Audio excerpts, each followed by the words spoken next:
আপনার বাচ্চা কি ঠিকভাবে খাচ্ছে? নাকি আপনি অজান্তেই এমন কিছু খাওয়াচ্ছেন যেটা ওর পেট, মস্তিষ্ক আর ভবিষ্যতের স্বাস্থ্যের ক্ষতি করছে? অন্নপ্রাশন হওয়ার পর প্রথম ৩০ দিন এই সময়টাই ঠিক করে দেয় আপনার বাচ্চা হবে সুস্থ নাকি বারবার অসুস্থ। অনেক মা বলেন, আমি তো ঠিক বই দেখেই খাওয়াচ্ছি, তাও কেন গ্যাস, ডায়রিয়া আর ওজন বাড়ছে না? সমস্যাটা খাবারে নয়, সমস্যাটা টাইমিং, কম্বিনেশন আর প্রোগ্রেশনে। আজকের ভিডিওতে আমি আপনাকে দেব ডে বাই ডে শিশুর প্রথম 30 দিনের খাওয়ার প্ল্যান, কোন ভুলগুলো 90% মা করেন। আর ভিডিওর শেষে এমন একটি কথা বলবো যেটা জানলে আপনি কখনই অন্য মায়েদের মতো প্যানিক করবেন না। শেষ পর্যন্ত দেখবেন, কারণ এই ভিডিওটা শুধু খাবারের না, এটা আপনার বাচ্চার ভবিষ্যতের ফাউন্ডেশন। ফার্স্ট পয়েন্ট, প্রথম 7 দিন slow start is smart start. সমস্যাটি যা হয়, অন্নপ্রাশন হওয়ার পর অনেক মা ভাবেন, আজ খিচুড়ি দিলাম, কাল ডাল, পরশু সবজি, চলুক শুরু। কিন্তু শিশুর পেট তখন বলে, দিদি কিংবা মা, আমি এখনই কিন্তু প্রস্তুত নই। তার ফলাফল গ্যাস, পেট ফাঁপা, বমি এবং খাওয়ারের প্রতি ভয়। সমাধান হলো, প্রথম 7 দিন মানে শুধু একটাই খাওয়ার, পাতলা চালের জাউ কিংবা চালের মার। দিনে 1 থেকে 2 বার এবং 2 থেকে 3 চামচ দিয়ে শুরু। কোনো লবণ, চিনি, ঘি, ডাল কিছুই না। এই সময় লক্ষ্য করবেন পায়খানা ঠিক আছে কিনা, গ্যাস হচ্ছে কিনা, খাওয়ার পর অস্বস্তি হচ্ছে কিনা। যদি এখানেই ভুল করেন, পরের 30 দিন এলোমেলো হয়ে যাবে।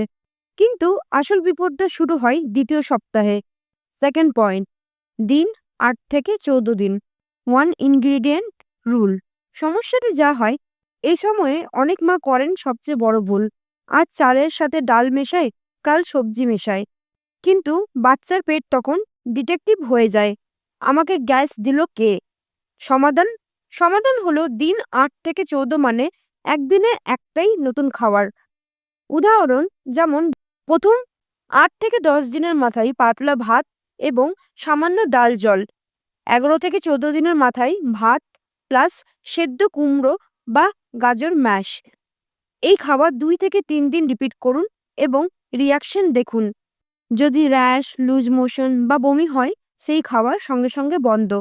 এই নিয়ম মানলে অ্যালার্জির ঝুঁকি কমে, শিশুর গাট শক্ত হয়, ফিউচার পিকিউ ইটার হওয়ার চান্স কমে যায়। কিন্তু প্রশ্ন হলো, ঘি কবে দেবেন? ভুল সময় দিলে কিন্তু বড় বিপদ। পয়েন্ট 3, দিন 15 থেকে 21, fat is friend but only when ready. সমস্যাটি যা হয়, অনেক দিদিমা বলেন, আমাদের সময় তো ঘি দিয়েই বড় হয়েছি। ঠিক, কিন্তু সময়টা খুব গুরুত্বপূর্ণ।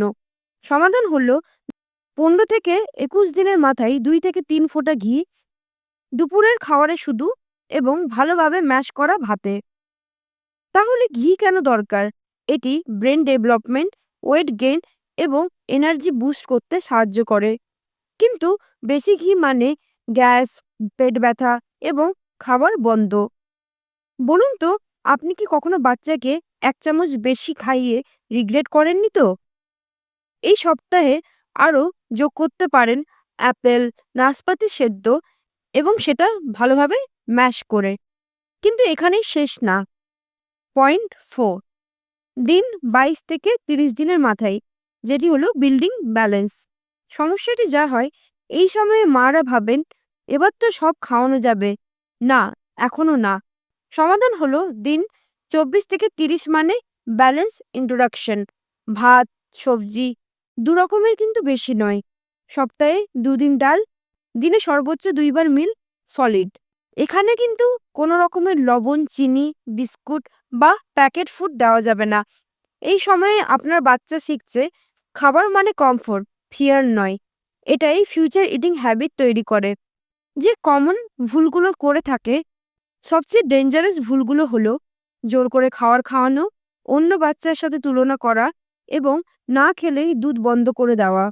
মনে রাখবেন, 1 বছর পর্যন্ত দুধই হলো প্রধান খাবার, সলিড ফুড শুধু ট্রেনিং। আজ যদি ভুল করেন, আগামী 5 বছর আপনাকে স্ট্রাগল করতে হবে। কিন্তু একটা ছোট্ট প্রশ্ন থেকেই যায়, আমার বাচ্চা ঠিক কতটা খাবে? ওজন বাড়ছে না, তখন কি করব? কোন লক্ষণ দেখলে ডাক্তার দেখাবো? এই প্রশ্নগুলোর উত্তর আমি দেব পরের ভিডিওতে, যেটা প্রতিটা মায়ের দেখা বাধ্যতামূলক। তাই এখনই সাবস্ক্রাইব করুন, ভিডিওটা সেভ করুন আর কমেন্টে লিখুন আপনার বাচ্চার বয়স কত। কারণ মনে রাখবেন, একজন সচেতন মা মানেই একটি সুস্থ ভবিষ্যৎ। ধন্যবাদ।